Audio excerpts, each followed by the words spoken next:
जय हिंद दोस्तों। तो मैं गोलू कुमार आप सभी को स्वागत करता हूं मैं अपना YouTube channel BP unique centre में। तो मैं पढ़ाने वाला हूं आज आपको साबुन और अपमार्जक और मिसेल के बारे में इतना शानदार तरीके से कि आप एनी टाइम के लिए याद रख सकते हैं। इसको एकदम शानदार तरीके से, बहुत ही आसान तरीके से मैंने बताया हूँ और इसको आप सीख सकते हैं और देख सकते हैं आराम से। ओके, तो चलिए हम बिना देरी के वीडियो को स्टार्ट करते हैं और सिखाते हैं आपको। ठीक है, चलिए। तो आज के लेक्चर में आज यही जानने वाले हैं कि साबुन क्या होता है, अपमार्जक क्या होता है। साबुन कहने का मतलब यही है, सिंपल से मतलब जो आप लोग नहाते हैं वही साबुन है।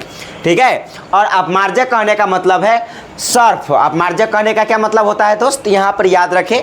अपमार्जक कहने का मतलब होता है सर्फ और साबुन तो आप साबुन समझ रहे हैं। ठीक है, और अपमार्जक का मतलब होता है पाउडर सर्फ। ठीक है, आप इतना समझ गए। अब चलिए यहाँ पर क्या लिखा गया है इसके बारे में थोड़ा सा ध्यान देंगेगा और ध्यान से आप समझेंगे, सारा का सारा जो है आपको समझ में आ जाएगा। चलिए, पहली बात लिखा है दोस्तों, पहला पॉइंट, उच्च अम्लों का सोडियम, यानी कहने का मतलब सोडियम है, एवं पोटेशियम लवण। यानी साबुन क्या है, साबुन क्या है तो कहता है साबुन जो है उच्च अम्लों का सोडियम एवं पोटेशियम, सोडियम एवं पोटेशियम लवण होते हैं। ये क्या है, साबुन उच्च अम्लों का सोडियम एवं पोटेशियम लवण होते हैं। यहाँ पर उच्च अम्ल कहने का क्या मतलब है दोस्त, इस बात को समझिएगा।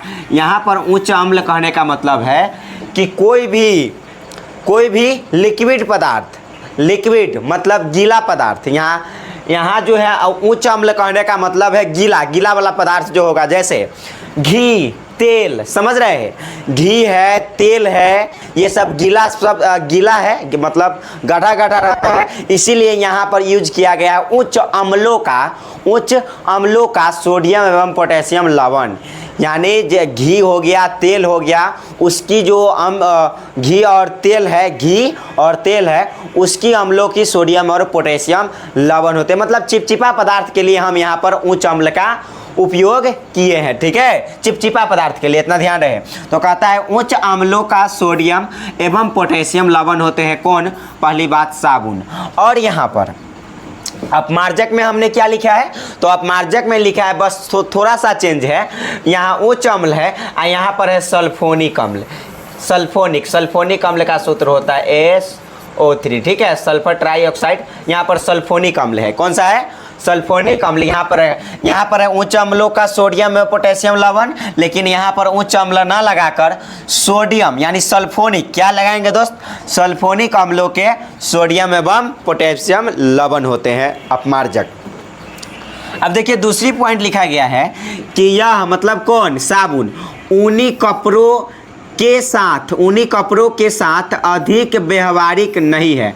मतलब यह ऊन वाला जो कपड़ा होता है ना, उसके साथ यह ज़्यादा व्यवहारिक नहीं है, मतलब उसके साथ यह ज़्यादा काम नहीं चलता है, मतलब कि ज़्यादा व्यवहारिक मतलब ज़्यादा उपयोगी नहीं होगा। किसके साथ, जो ऊनी वस्त्र है उसके साथ। कौन, साबुन जो है ऊनी कपड़ों के साथ अधिक व्यवहारिक नहीं होता है, अधिक उपयोगी नहीं होता है। लेकिन वही हम सर्फ की बात करते हैं तो वह ऊनी कपड़ों के साथ अधिक से अधिक व्यवहारिक होता है, अधिक से अधिक उपयोग में लाया जा सकता है। मतलब आराम से जो है सर्फ से ऊनी कपड़ा आराम से जल्दी साफ हो सकता है, लेकिन ऊनी कपड़ा जो है साबुन से जल्दी साफ नहीं होता। इस बात को यहाँ पर ये बताया गया, इसका मतलब यह है। ठीक है, अब देखिए यहाँ पर आगे समझिएगा, आगे लिखा गया है दोस्त, यहाँ पर ध्यान दीजिएगा।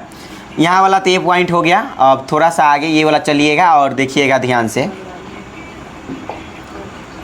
यहाँ पर लिखा गया जल में जल्दी नहीं घुलता। बात सही है कि क्या जल में साबुन जल्दी घुल जाता है, जल्दी नहीं घुलता है, लेकिन सर्फ जल्दी घुल जाता है। इसीलिए यहाँ पर लिखा गया कि जल में नहीं घुलती है, मतलब साबुन जल में नहीं घुलती है लेकिन सर्फ जल में जल्दी घुल जाती है। इस बात को ध्यान रखें। और हाँ, साबुन का सूत्र होता है R कहने का मतलब है यहाँ पर अल्काइल और CONA। ठीक है, ये एस्टर टाइप में होता है दोस्त। तो इसका जो फॉर्मूला हो जाता है सूत्र R single bond COO Na, R single bond COO Na, ये इसका सूत्र होता है साबुन का, ठीक है, साबुन का सूत्र होता है। उसके बाद यहाँ पर हमने लिखा है, यहाँ पर हमने लिखा है इसका जो सूत्र होता है, इसका जो सूत्र होता है सर्फ का जो सूत्र होता है SO3Na होता है। क्या होता है, देखिए ये कहा ना कि सल्फोनिक अम्ल के सोडियम और पोटेशियम लवण थे, किसका, सल्फोनिक अम्ल के। तो ये सल्फोनिक कहने का मतलब है SO3, क्या है, SO3Na यहाँ पर, ठीक है। सोडियम और पोटेशियम के लवण कहा है, इसका मतलब Na लगा दिए तो सोडियम और पोटेशियम के लवण के टाइप हो गया, समझ रहे हैं। तो यहाँ पर हो गया सूत्र इसका RCOONA और इसका सूत्र हो गया SO3Na, इसको ध्यान में रखें आप, ठीक है। और हाँ, इसमें आगे लिखा गया है, जितना पॉइंट लिखे हैं ना आप, इतना पॉइंट यदि एग्जाम में लिखते हैं तो आपका एक भी नंबर नहीं कटेगा। एग्जाम में आता है सर्फ साबुन और अपमार्जक में अंतर स्पष्ट करें। चलिए आगे है, अगला पॉइंट हमने लिखा है पूर्ण जब जैव अपघट्य होती है, मतलब ये पूर्ण रूप से किससे प्राप्त किया जाता है, मतलब जैव से, मतलब जीव से प्राप्त किया जाता है साबुन। पूर्ण रूप से जैव का अपघट्य होता है, जीव अपघट्य होती है, यानी पूर्ण रूप से ये जैव से प्राप्त होता है, जीव से प्राप्त होता है कौन, साबुन। लेकिन ये अपमार्जक यानी सर्फ जो है पूर्ण रूप से जैव अपघट्य नहीं होती है, इस बात को ये दर्शाया गया। आगे उदाहरण, साबुन का उदाहरण पूछे तो सोडियम एस्टिएरेट लिखिएगा। साबुन का उदाहरण पूछे तो आप लिखिएगा सोडियम एस्टिएरेट। क्या लिखिएगा दोस्त, सोडियम एस्टिएरेट, ये साबुन का उदाहरण है सोडियम एस्टिएरेट, ठीक है। और ये अपमार्जक का उदाहरण है sodium lauryl sulphonate, sodium lauryl sulphonate, sodium lauryl sulphonate. इसको आप याद रखें, यही रहा साबुन और यही रहा अपमार्जक। मतलब हम छोटा सा लिखे हैं कि आप समझ जाए आसानी पूर्वक से, बस इतना लिखा हूँ मैं कि आप एक मर्तबे पढ़ेंगे आपका जो है याद हो जाएगा। आसान तरीक़ा से लिखा गया है, ये नहीं कि कोई हेक्टिक है या कोई बड़ा है। मतलब हमने 4 से 5 पॉइंट में आसानी से सबको अच्छे से बताने की कोशिश किया हूँ, आखिर आपको याद हो जाए और एग्जाम में आप जो है लिख कर चलाएं। आप जो कितना आसान शब्द का यूज किया हूँ उपयोग, कि जल्दी नहीं घुलता, जल्दी घुल जाती है। आप आराम से जो है माइंड मेकअप कर लीजिएगा। यह उन्हीं कपड़ों के साथ अधिक उपयोगी होता है, या उन्हीं कपड़ों के साथ अधिक उपयोगी नहीं होता है, या उन्हीं कपड़ों के साथ अधिक उपयोगी होता है। इसको थोड़ा सा आपको सूत्र ध्यान में रखना पड़ेगा, बात खत्म। और ये उच्च अम्लों के सोडियम और पोटेशियम लवण होते हैं, मतलब ये चिपचिपा पदार्थ होते हैं, इस कारण से इसको उच्च अम्ल कहा जाता है। सिंपल सी मतलब है, जैसे तेल हो गया, ठीक है, घी हो गया, ये सब, ठीक है। इस कारण से इसको उच्च अम्ल का सोडियम और पोटेशियम लवण कहा गया, ठीक है। और इसको सल्फोनिक अम्लों के सोडियम और पोटेशियम लवण कहा गया। इसका उदाहरण आप सोडियम एस्टिएरेट याद रखिएगा साबुन का, और अपमार्जक का उदाहरण याद रखिएगा सोडियम लॉरियल सल्फोनेट। ओके, तो अब चलते हैं मिसेल के बारे में पढ़ते हैं, थोड़ा सा मिसेल के बारे में पढ़ते हैं दोस्त, ठीक है। मिसेल क्या होता है इसके बारे में, चलिए इसको पढ़ने से पहले हम आपको आगे ले चलते हैं। इसको पढ़ने से पहले हम आपको आगे ले चलते हैं, इसके ही बारे में आपको बताते हैं, फिर अपने आप जो है आप समझ जाइएगा। जस्ट 1 मिनट थोड़ा सा वेट कीजिए, ठीक है। आप जो है ज़रूर जो है आराम से समझ जाइएगा। देखिए ध्यान देंगे, और यहाँ पर जो आने वाला है आपका,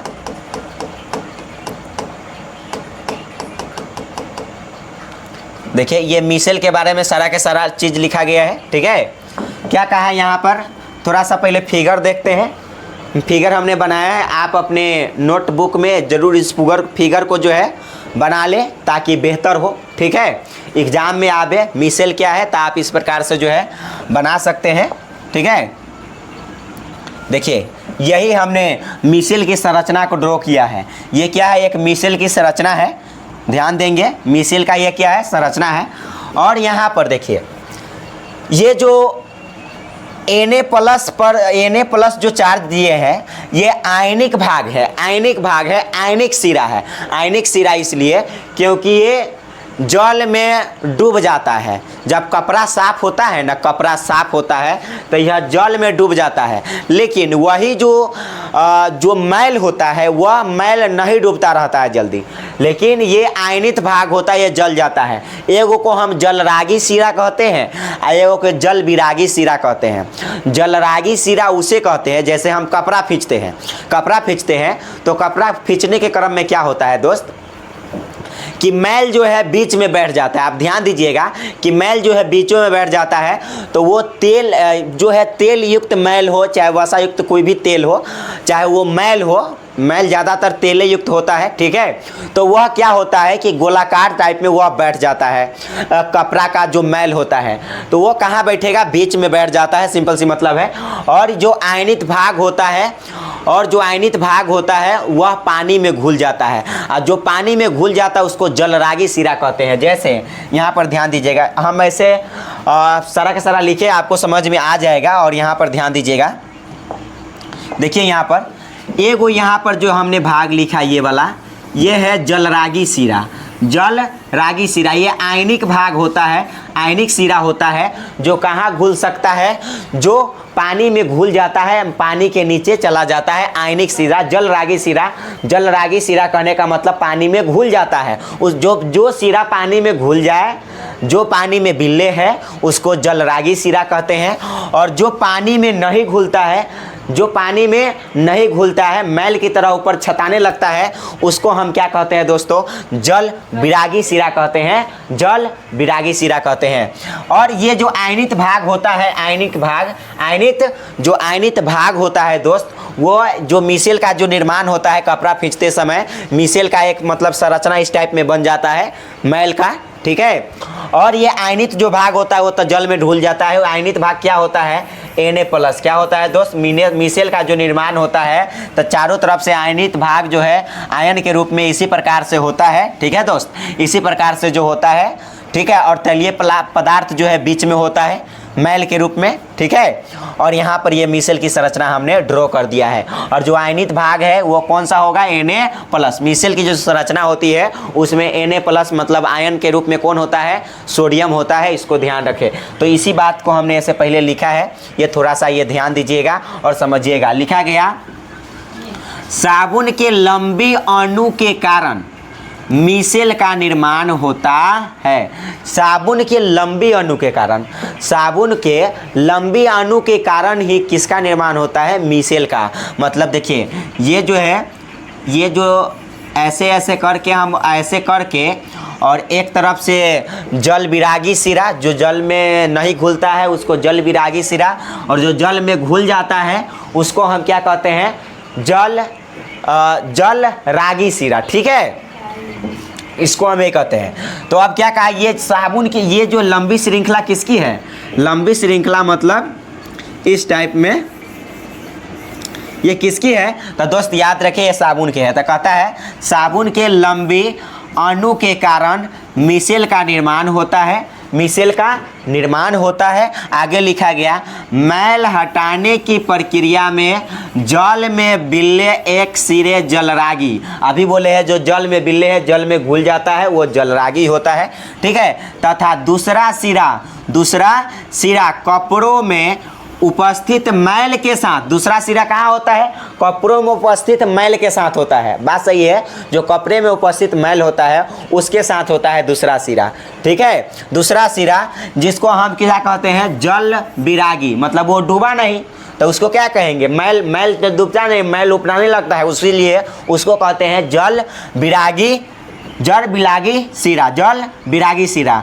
मतलब मैल के साथ क्या होता है, जल विरागी शिरा जो है जुड़ा होता है। एवं यह दोनों शिरा मिलकर, यह दोनों शिरा मिलकर कहने का मतलब कौन कौन, एक तरफ तो जल रागी शिरा है ये इधर तो, और एक ये जल विरागी शिरा, मतलब जल रागी शिरा जो घुल गया, जल विरागी शिरा जो मैल के साथ उपस्थित है, मैल के साथ उपस्थित है, वो नहीं घुला, उसी को हम कहते हैं जल विरागी शिरा। तो जल रागी और जल विरागी दोनों शिरा मिल करके क्या करता है, तो दोनों शिरा मिल करके एक गुच्छे जैसी संरचना का निर्माण करता है, जिसे हम मिसेल कहते हैं। देखिए एक गुच्छे जैसी संरचना है कि नहीं दोस्त, यहाँ पर ध्यान दीजिएगा। ये जो संरचना है ये आप बताइए गुच्छे जैसी है कि नहीं। देखिए एक गुच्छा है, एक बंच है, ठीक है। देखिए गुच्छे जैसी संरचना है, एक गुच्छा है, जैसे है ना कि ये लटका हुआ इधर, ये ऐसे लटका हुआ है, जैसे अंगूर के गुच्छे देखे हैं ना, उसी प्रकार से लटका हुआ है कि नहीं। तो ये गुच्छे जैसी संरचना का निर्माण होती है, और इसी जो संरचना है यही संरचना क्या कहलाती है, मिसेल कहलाती है। सिंपल सी मतलब है, यही संरचना क्या कहलाती है दोस्त, तो मिसेल कहलाती है। और यही इतना ही आता है मिसेल के बारे में। और मिसेल के बारे में आता है तो मिसेल के बारे में आता है तो आप इतना जो भी हमने पॉइंटर लिखा है और मिसेल क्या होता है आप इतना लिख दीजिएगा, जल रागी जल विरागी समझिएगा, ठीक है। और उसके बाद जो है आप फिगर बना दीजिएगा और आपका जो है काम 35 हो जाएगा। इसमें ज़्यादा कुछ करना है नहीं दोस्तों, इसमें ज़्यादा कुछ करना है नहीं। ऐसे भी पहले से भी आप जानते थे साबुन और अपमार्जक, साबुन और अपमार्जक, और जो है आप थोड़ा सा हमने बता दिया, आप आराम से एग्जाम में फुल एंड फिनिश लिख दीजिएगा। थोड़ा सा मिसेल के बारे में आपका कन्फ्यूजन रहा होगा, हमने मिसेल के बारे में भी बता दिया, बात खत्म, ठीक है। इस प्रकार से साबुन और अपमार्जक हो गया समाप्त, और साथ ही मिसेल ही समाप्त हो गया दोस्तों, ठीक है। तो इतना जब तक पढ़िए आप लोग, सो फिर मिलते हैं अगले वीडियो में। जब तक के लिए आप लोग अच्छे से पढ़ाई कीजिए, ओके। और इन सभी चीज़ों को ज़रूर याद रखें, साबुन और अपमार्जक बहुत ही वीवीआई है दोस्तों, ठीक है। सो फिर मिलते हैं अगले वीडियो में। जय हिंद।